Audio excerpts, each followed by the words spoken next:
bagabo nimufashe uwo muntu ari kurondera ukuntu ngo ambloka kubera Facebook yamurungikiye iyo ntuze ko yemeze kuba umusuper fan nuko atagomba kuba umusuper fan.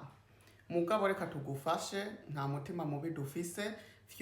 Ntufyonde aho ha blue kuko wowe wemeze, ahubwo fyonda aho munsi yaho kandi utagomba kuronka izo information. Erega bayikurungikira kuko babona kunkurikira gose.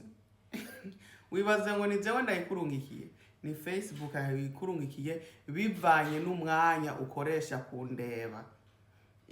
Rero ndabona ko ukwirikira uri umufansi wa kweri naho bisiramwo urwanko urankwirikira. Reka rero tugufashe. Ugomba kumbloka naho genda kuri profile yanze kutuntu nzeye n'abandi mumva mushaka kumbloka, mugende kuri profile yanze mufyonde kuri tujya tuburungu dutatu hejuru, hama muce babaha list y'ibyo mushaka gukora. Nyambari bloke, nyambari ntuze yugira ugile block wiha amahoro. Rero Facebook ntabwo ari mbi, bivana nawe ukuntu yikoresheje.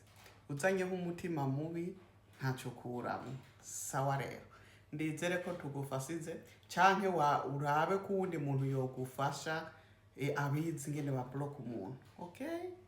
Mugabo iyo baje bayikurungikiye kubera wewe nyene, naho uterekana urukundo mu ma comment urankwirikira. Sawa.